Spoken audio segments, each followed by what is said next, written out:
কোনো ব্যক্তির দিলের মধ্যে যদি আল্লাহর ভয় থাকে ওই ব্যক্তি কোনোদিন গুনাহ করতে পারে? বলেন। কারণ ওই ব্যক্তির মধ্যে কার ভয় আছে? জোরে বলেন, কার ভয়?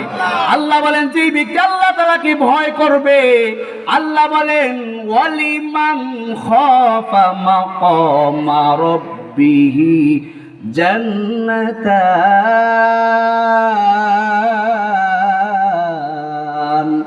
আল্লাহু আকবার।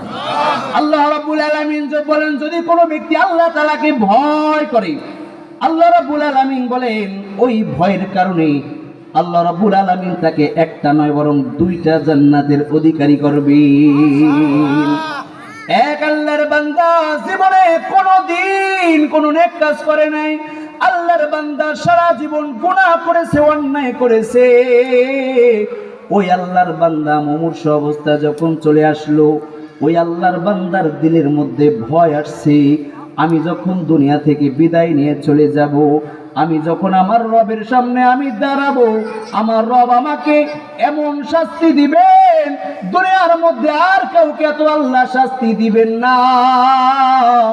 এই জন্য আল্লাহর বান্দা তার সন্তানদেরকে ডাকিয়া তার সন্তানদেরকে নসিহত করতেছেন, ও আমার সন্তানেরা আমি তো বড় গুনাহগার, ও সন্তানেরা আমি তো বড় নাফরমান, কিন্তু যদি আমি দুনিয়া থেকে বিদায় নিয়ে যাই আমার রবের সামনে আমি কেমনে দাঁড়াবো?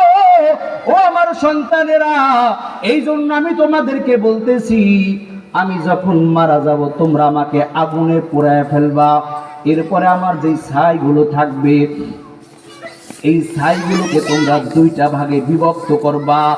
এক ভাগ ছাই তোমরা নদীর মধ্যে পানির মধ্যে ভাসায় দিবা, আর এক ভাগ ছাই তোমরা বাতাসের মধ্যে উড়াইয়া দিবা। কারণ আমার দিলের মধ্যে আমার মাওলার ভয়।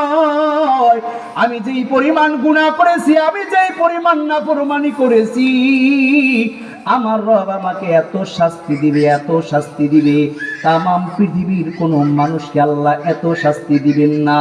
আল্লাহর বান্দা তার সন্তানদের নসিহত করে দুনিয়া থেকে বিদায় নিয়ে চলে গেছে।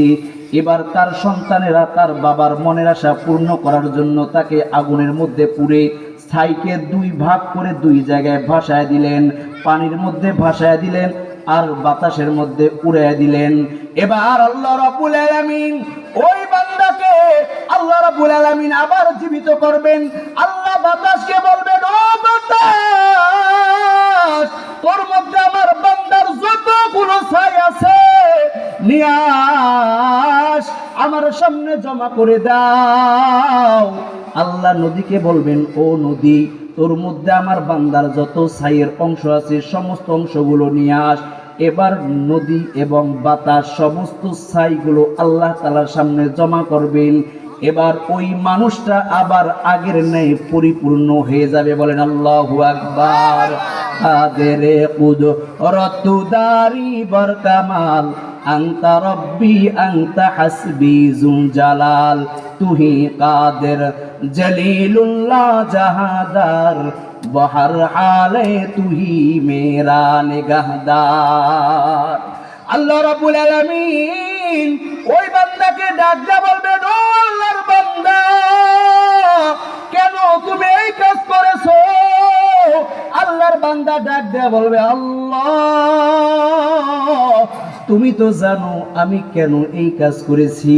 ও আল্লাহ, আমার দিলের মধ্যে ভয়, আমি তো বড় গুনাহগার, আমি তো বড় নাফরমান, আমার মতো গুনাহগার আর কেউ নাই। আল্লাহ, এই জন্য আমার দিলের মধ্যে ভয়। তুমি আমাকে যেই পরিমাণ শাস্তি দিবা দুনিয়ার কাউকে এই পরিমাণ শাস্তি দিবা না, এই জন্য আল্লাহ আমি এই কাজ করেছি। আল্লাহ ডাক দেয়া বলবেন, ও আল্লাহর বান্দা, যেহেতু তোর মধ্যে আমি মাওলার ভয় আছে, এই ভয়ের কারণে যা বান্দা যা যা, আমি আল্লাহ রাব্বুল আলামিন তোর গুনাহগুলো মাফ করে আমি আল্লাহ তোকে জান্নাতি বানায় দিলাম। বলেন আল্লাহু আকবার। এই জন্য সব সময় ভয় করব কাকে? জোরে বলেন কাকে? আল্লাহ রাব্বুল আলামিন অপর জায়গায় বলেন, ওয়ামাইয়াত্তাকিল্লাহা ইয়াজআল লাহু মাখরাজাও ওয়া ইয়ারযুকুহু মিন হাইসু লা ইয়াহতাসিব। আল্লাহ বলেন, বান্দা তুমি যদি আমি রবের ভয় দিলের মধ্যে ঢুকাইতে পারো,